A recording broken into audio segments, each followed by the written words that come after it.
Hello, everybody. Welcome back to our usual weekly chat, talking all things Penguins here. Andrew Destin, of course, joined by Matt Vensel, my colleague here at the Post-Gazette. The two of us covering the Penguins for you guys. Before we get into today's conversation, which is going to deal a lot with the Penguins goalie situation, I want to remind you that this podcast is brought to you by Pella Windows and Doors of Pittsburgh. There's no better place to get windows and doors installed in your home than Pella, who can help you save on energy costs year-round. Schedule a free in-home consultation with your local Pella Windows and Doors to find the right product for your home and budget.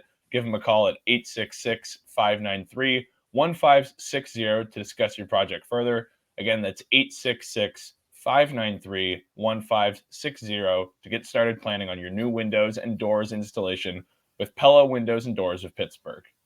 All right, Matt, it's been a hectic... Before we get started, I just want to point out that Andrew is back in his childhood bedroom. Yep. In California. So if you guys can zoom in and see what's going on in the background, got some Penn State stuff. Who's that basketball player in the back? All right. Nothing inflammatory. I thought there might be like a Matt Nieto poster there or something like that. Seems like a pretty normal. Well, if I pan Corona. I got Corona, but if you pan there, you'll see Barclay Goodrow celebrating with Joe Thornton after they beat the Golden Knights on the comeback, the Joe Pavelski game. There's my bias. I'll point out the embarrassing for you. Okay. All right. What do we want to talk about today? Sorry to cut you off.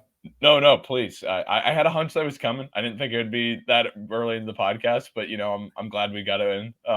I think we're talking goalies. I could talk about how nice the weather is here in California versus Pittsburgh in November, but I feel like that's kind of missing the point of the podcast, right? Correct. Okay. Goalie situation, right? We're coming off a weekend where Tristan Jarry was in net Saturday in Carolina, kind of a mixed bag on his end. And Alex Nedeljkovic has a heck of a weekend. The conditioning stint on Friday with the game with Wilkes-Barre, he scores a goal, second of his AHL career, then comes out Sunday and has a shutout, the 8th of his NHL career. Guy who looks pretty confident. There's a lot of ways we can start off this goalie conversation. But I guess we'll start with the question here that's right below us is with the way things have been going with Tristan this year, with Nedeljkovic now back in the fold, do we see Tristan get pushed a little bit more than he was with when Magnus Hellberg was the backup here for a week stint or so? Yeah, potentially. I mean, I think that's the right way to frame it. Obviously with Tristan still being up and down and then Nedeljkovic coming in and playing pretty well against Vegas. I mean, you were at that game. I was traveling. Seemed like it was a pretty good defensive game as well in front of him. But yeah, there's already sort of like the clamoring like, okay, let's make Nedeljkovic the starter and, Jarry's got to sit down. I think let's not get too far ahead of ourselves. But yeah, ideally Nedeljkovic will continue to play well and it gives Mike Sullivan another option if Tristan continues to be up and down. I mean, I think people are frustrated with the goaltending situation. Maybe they're kind of looking at the big picture of Tristan Jarry's career, not only the big playoff meltdown against the Islanders a couple years back, but just kind of the up and down we continue to see it from him. But I think most teams would, at least half the teams in the league would be happy with the goaltending the Penguins have gotten so far. I mean, I pulled up some numbers from Sportlogic here. As a team, that's including Nedeljkovic, Jarry, and Hellberg. They're 9th in the league in save percentage. They're 12th in the league in save percentage on shots from the slot. So these really good looks. They have 10 quality starts in how many games is it now? 17 games. 17, yeah. That's like around 10th, 11th in the league. So yeah, there's been some frustrating games in there from Jarry, but the Penguins are actually getting pretty decent goaltending overall. Now, some of that is Nedeljkovic and Hellberg playing well. Tristan's kind of sitting in the mid-20s in a lot of these categories as an individual.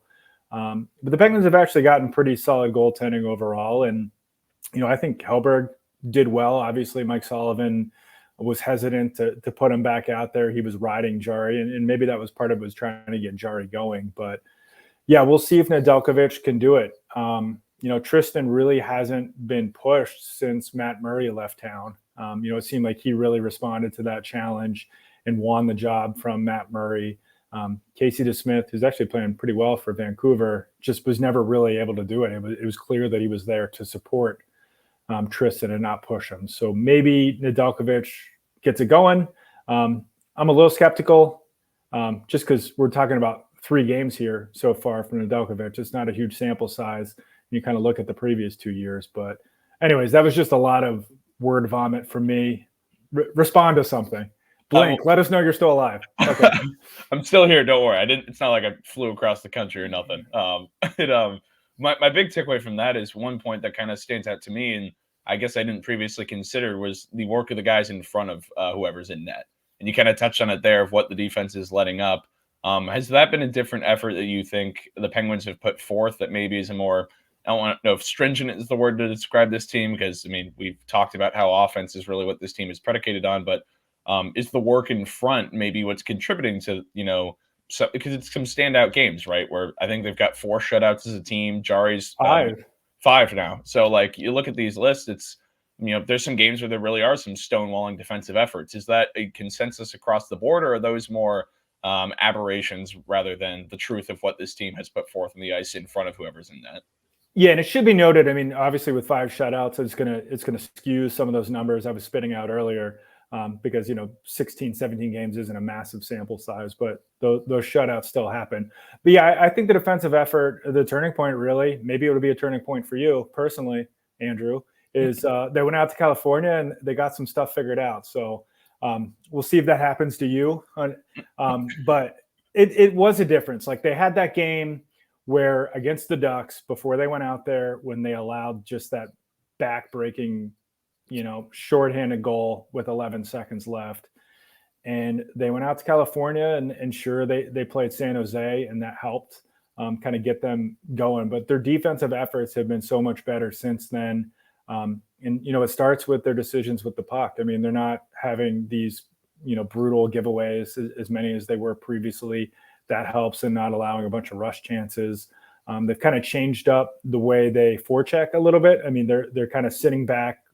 Instead of, early in the year, we saw them send a guy or two in aggressively in the forecheck, and they wouldn't get there. And it was just, wide open 3-on-2 coming back the other way. So they've kind of sagged back in the neutral zone, cluttering the neutral zone a little bit more. And that's why you haven't seen as many rush chances, which is always like a key statistic for this team. When the Penguins are allowing a lot of rush chances, they're usually losing. So, I think that's all factored in. And then, inside the zone, they're all right defending. I mean, I know they don't have the biggest guys, but they use their speed and they keep people on the outside for the most part. So I think all those factors have contributed to some of these shutouts, and particularly just, across the board goal prevention here over the last 2.5 weeks. It kind of feels like they had some time to regroup before they headed to California, and then they had a lot of off days there. It sounds like maybe they decided at that point to make some tactical tweaks and, maybe focused in a little bit more on that side of the puck. It's kind of an intriguing conversation, because I think there's multiple answers to the question I'm going to follow up with here. But when you talk about that forecheck, it's a change we've noticed. What do you think was the response to that? What was the reasoning for that? Maybe it's as simple as results based. It wasn't good enough earlier in the season, and Sullivan was willing to change. But do you think that stemmed from roster construction? Maybe that there was a need to change up that forecheck. Was that more so based on the results of what had happened wasn't good enough in the 3-6 start? Like, what do you think was the motivation for that switch from Sullivan? Yeah, I think it's results based, plain and simple. I mean, some of the numbers, some sport logic about them being able to generate offense themselves off the forecheck were pretty promising before they changed things, but they were just allowing too many wide open odd man rushes. I mean, basically they send one guy in really hard at the puck in the corner. They have 2 guys kind of wider, and those guys just weren't able to get there with the speed that they did previously, a few years ago when the Penguins just had more team speed. And with those guys kind of pinching along the walls, not kind of getting there, it was just too easy for the other team to kind of make a pass right into the middle to a center, someone skating through, and suddenly you have a 3-on-2 or a 2-on-1 off of it, or just bad pitches. So I think, like, obviously they still believe they have a fast enough team if you just look at the way they play, in all 3 zones. But, I do think the Penguins had to look at the fact that they just were allowing so many easy odd man rushes because the forecheck wasn't really hitting home, and decided, okay, let's kind of make some tweaks. And then it worked. And then it was easy for them to kind of stick with it too, because when they are cluttering the neutral zone, when they go that route, I mean, it is an opportunity for counterattack chances for them. So I think that's like the hardest thing to sell to this particular group of players is, if we play this way, yeah, we're going to defend better, but it's not going to affect your offensive chances. And I think if the players can see, okay, we can change, we can be a little more defensive oriented, or we can sit back and we're still going to get our points and our goals. It's a little bit of an easier sell for some of these players. Yeah, definitely something to keep monitoring. It's a storyline that, something fascinating that we've both observed here these last handful of games, and certainly one to keep tabs on. Let's circle back to Jarry before we move on. You read my mind. Yeah, I mean, it's just like it's the same thing from him. I mean, he was playing well. He had the fluke injury out in California, only missed a few games, came back without really practicing, and had another strong game against Buffalo. Yeah. And then you kind of like, okay, he's going to get going. And then he has a little bit of a letdown. They lose a game. And then Carolina, he was okay. But there were a few plays where if the puck is 1 inch in a different direction, we're looking at things completely differently. For one, the Hurricanes were offsides on that one play, and obviously the Penguins successfully challenged, but that's an instance where Tristan didn't make a save. Carolina hit a couple posts early. Aho had a great look. He couldn't tuck it in. And then there was that play where they just kind of innocent shot, and Jarry went to glove it, and it hit his glove and almost flipped in. And, one or two of those pucks bounced a different way, and they're kind of looking at him completely differently. So, yeah, it's just like the same lapses. It's the same things from him. And you can tell the Penguins are frustrated with some of these lapses in concentration as well. Just like kind of little plays, he'll, go behind the net to make a play and take an unnecessary risk, or batting at pucks around the crease that maybe he can just let go. So I don't know. It's just a lot of little things from him that add up to just a guy that has just not been consistent this year. And obviously if Nedeljkovic is consistent, I think we will see more of it's not going to be a 50-50 split unless Nedeljkovic just really gets really hot. But, he's definitely going to be in line for more of a workload than what we saw from Casey DeSmith the last 2-3 years. Right. Certainly probably not a 50-50 split, but, you look at the next handful of days coming up, starting with the game on Wednesday. I believe it's 3 games in 4 days where you're traveling to Buffalo on a Friday and you come back and play the Maple Leafs on Saturday. If you're Coach Mike Sullivan here, you're looking at this stretch of 3 games in 4 days. I mean, how would you kind of map it out? Do you give the Wednesday to Ned as a reward for the shutout, or is he getting the first or second leg of a back-to-back? How would you kind of approach this, or what do you expect, I guess, to be the approach from the coaching staff here? I don't know, but I mean, you make a great point. I mean, Mike Sullivan could very well go back to Nedeljkovic against the Rangers.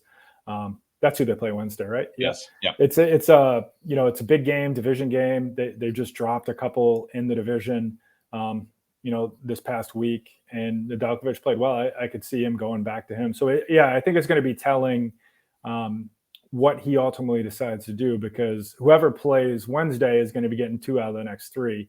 And if that player is Nedeljkovic, it's 3 out of 4 if you factor in the last game. So that'll tell us where Sullivan is, on Jarry.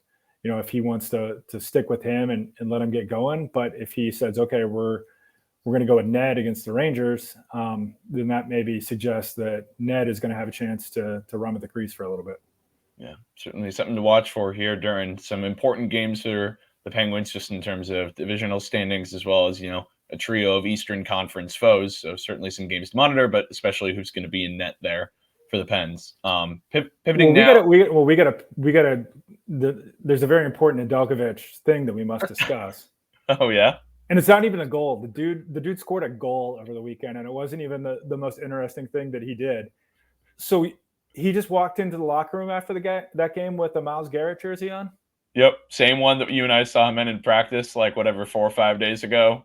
He leaves, he gets changed after the game, departs, same way Jarry does sometimes when he talks to the media, comes back into the scrum just wearing a Myles Garrett jersey, and everybody starts laughing. And he's like, what's funny? He played it off perfectly. It's amazing. I can't believe people are upset about that. Like, some fans are like, because he's from Cleveland, he just needs to immediately root for all Pittsburgh sports teams. I honestly find it disingenuous when, some of these players or the teams like tweet about the other team, or like the other teams in town. Like, I don't think most of these guys like are true Pirates fans or Steelers fans. Why should they have to be? I just don't understand that. I applaud Nedeljkovic for having the stones to do that and just being like, yeah, I'm gonna rub it in all these people's faces. What's not to like about that? Sports are supposed to be fun. The rivalry is fun. The Steelers have had plenty of success over the Browns. So let this man have his one day. I mean, it's not like he let up 8 goals and he did that. He had a shutout. I think we can give him a pass on that one. And honestly, I applaud him. I thought it was amazing. Oh, I'm same page as you. I have nothing further to add to that other than that just stones to the guy. He had every right to do so. And yeah, I mean, he has every right also to not be a Browns fan from Cleveland, right? I mean, this isn't like you're rooting for the Dallas Cowboys or something. I mean, you're rooting for a franchise that's kind of had some struggles the last 2 decades. So I give him props for kind of shoving it to Steelers fans there. No offense. Sports are supposed to be fun. Rivalries are supposed to be fun.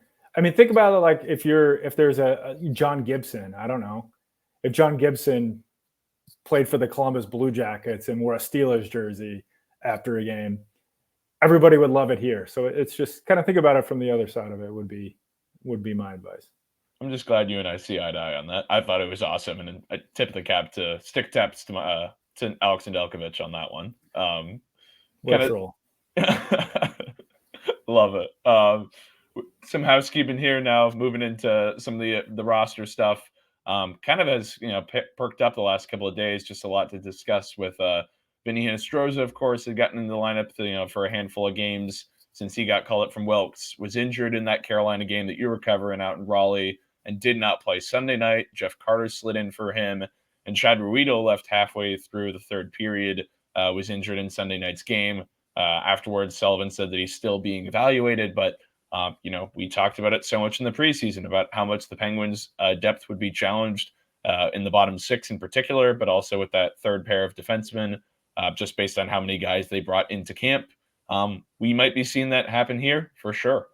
So what are your kind of takeaways from how the Penguins move forward with this? They have a lot of options in terms of roster construction and whether they want to carry 13 forwards and 7 defensemen or 12 forwards and 8 defensemen like they did earlier in the year. Didn't even mention the P.O. Joseph injury that popped up here. So a lot to discuss. What do you kind of expect for the Penguins to do here with constructing the roster? Well, you said they have flexibility. I don't think they have flexibility. I mean, if anything, this could be a test of Cal Dubas's salary cap wizardry because, they're so tight against the cap. They only get cap relief if they put players on long-term injured reserve. So P.O. Joseph, as of right now, Monday afternoon is on a regular IR. That frees up a roster spot, but they don't have any cap space to use it. So, for context, the Penguins are off today. Before we record this, they practice Tuesday in Cranberry. We'll get more answers there. But, if it's a scenario where Chad Ruhwedel and Vinnie Hinostroza, potentially can't play Wednesday, the Penguins are going to have to make another move to try to, or play shorthanded against the Rangers on Wednesday. So it'll be interesting to see. Like, we don't know how bad these injuries are. Maybe it's not even worth spending too much time on, but they've kind of painted themselves into a salary cap corner, just with how tight they are up against the cap. So maybe it's as simple as, okay, like we convert PO to long-term IR or we do something like that. But it's going to be interesting to see. And then obviously, replacing these guys, I mean, John Ludwig looks like he's probably ready to come up. I mean, if it is something where Chad's not available and they can swing it, it seems like he would get a chance to come up and play on the third pair with Ryan Shea. And then they're okay at forward, right? I mean, unless there's, it depends on if you think whether playing Jeff Carter is okay. Yeah. I'm laughing because I know that's what people at home are probably thinking. It's not okay. We got to play Jeff Carter. I don't think he's been like a huge liability this year because he plays so little. But anyways, it's really going to be fascinating to see just what they do if some of these guys aren't able to play in this upcoming game. I mean, it's not out of the question. They play with 17 skaters instead of 18 and just try to get by. Yeah. Is that something that you would it's hard to say now just because, again, we're kind of predicting a lot and taking guesses, throwing things at a dartboard, but would that be something that you would expect, or is that kind of a long shot for them to go, only dress 17 skaters based on injuries and things like that? Long shot, I don't know. I mean, we don't know what these injuries are, so it's hard to say. And maybe it's such an easy answer because, I mean, P.O. last played in the game in San Jose. That was the 4th. Today's the 20th. We're already kind of getting closer to if they just put him on LTIR retroactively to that day. I mean, we're looking at maybe him missing only like an extra, I don't know. I don't have the numbers in front of me, but like 5 more games or something like that. So maybe they just say, okay, that's the solution. That's what we do. But I mean, look, you've seen teams around the league do it this year already. They've had to play shorthanded because of their cap. I want to say that that's been the case with the Leafs under Cal Dubas previously. I know they had to kind of sign an e-bug type to a PTO to come up and back up a goalie because they were so tight up against the cap. So yeah, we'll see. I mean, like I said, Cal has shown this kind of maneuvering before to kind of make it work tight up against the cap. And if anything, the takeaway here is like it's such a thin line for them with these injuries, where if they get a cluster of injuries that are short-term injuries as opposed to being able to put guys in LTIR, it's going to be problematic for them. Yeah. Kind of the cost of doing business, right? To get Erik Karlsson, you bring in a guy like that, it just makes it that much more difficult to construct the rest of the roster. Certainly something that we'll be monitoring here moving forward. Next thing I wanted to get into with you was talk about Sidney Crosby's hot start. I mean, it's no surprise to anybody around here, right? What this guy is capable of when he's firing on all cylinders. But you look recently, had his 11-game point streak snapped on Sunday. He's among the leaders for goals as well as best plus minus in the NHL. I think 6th in goals with 12, 7th best plus minus. We've talked about it a bunch, and so has Mike Sullivan, so have other guys around the room about, how they're unsurprised by this from Sid. But is it at all at this stage in his career that, I feel like the right word to use to describe that stretch was dominance from Sid, that we're still seeing that in this, what could for many guys be a twilight of their career, that he's still playing at this level?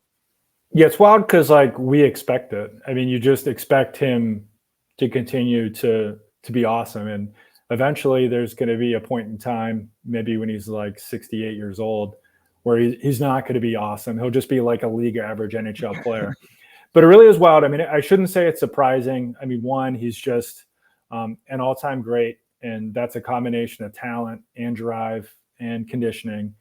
So like you see why he's able to continue to play well. But I think it's also just like the way he plays the game. He's just like, he's the type of guy that it's not unrealistic to think maybe a decade from now he's still hanging on. Maybe not a decade from now, because he would be like 46, but like 5-6 years from now, he's still hanging on in his early 40s as like a pretty good third line center, because he's just so smart and he's so driven, and he just has a lot of tools in his bag. So yeah, he's been great. Expected it. I don't know if he's going to, continue to score at this clip. I know last year he topped out at like 93 points, and that was in playing in every single game. The last time a guy who was over 35, who hit triple digits in points, I want to say that was like Joe Sakic back in the early 2000s. So if he were to do that, it would be not unprecedented, but at least in this era. So yeah, he continues to impress. Geez, I mean, where would the Penguins be without him? I mean, they're already hovering around 500 right now, with him playing so well. And had he not been playing this well, they might be in a pretty deep hole.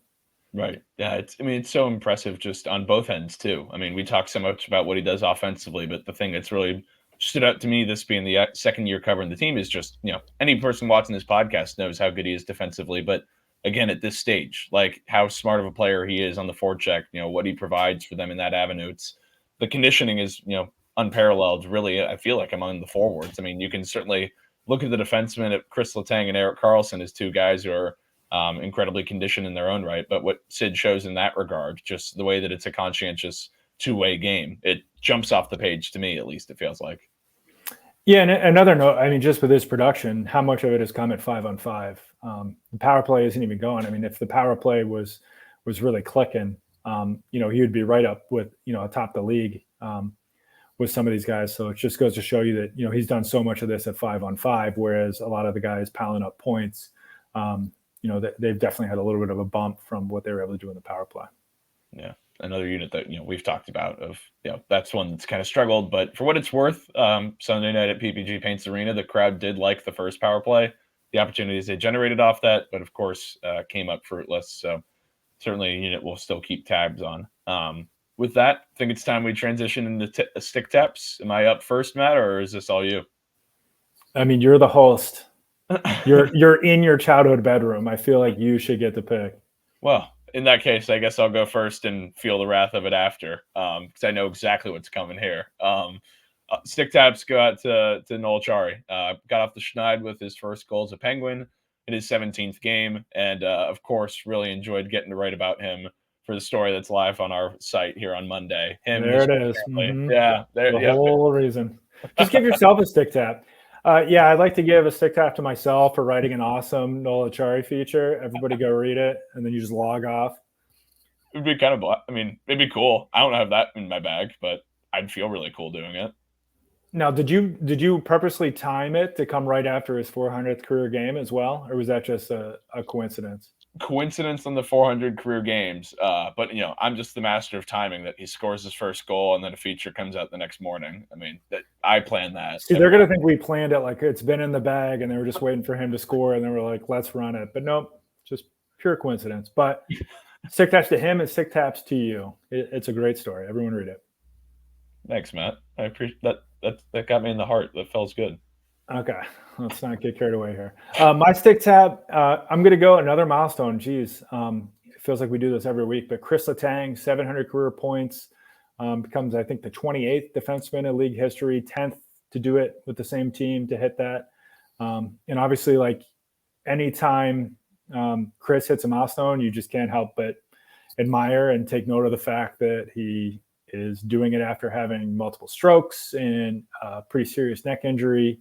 It's pretty admirable, his dedication to the game. And, he's a very good, talented player who's probably going to be a Hall of Famer someday. So stick taps to him. Obviously, he got the milestone point on Sid's second goal in Carolina. Came in a losing effort, but still incredible accomplishment. And it feels like this team with all these older players, they have a different one of these like every week. It's pretty wild.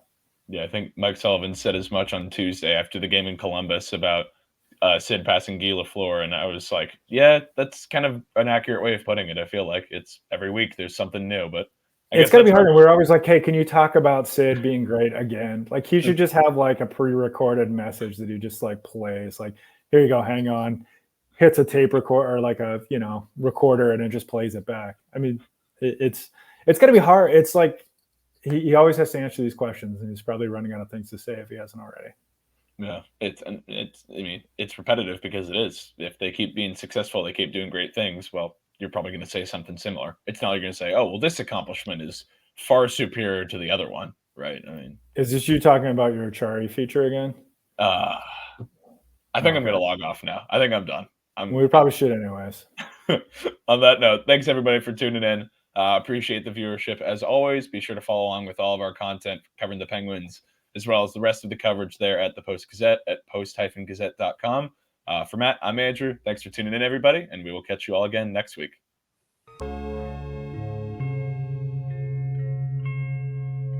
Thank you for checking out this content from Post-Gazette Sports. If you watch this video on YouTube, please like the video and subscribe to our channel. For all of the sports coverage the Post-Gazette has to offer, visit post-gazette.com.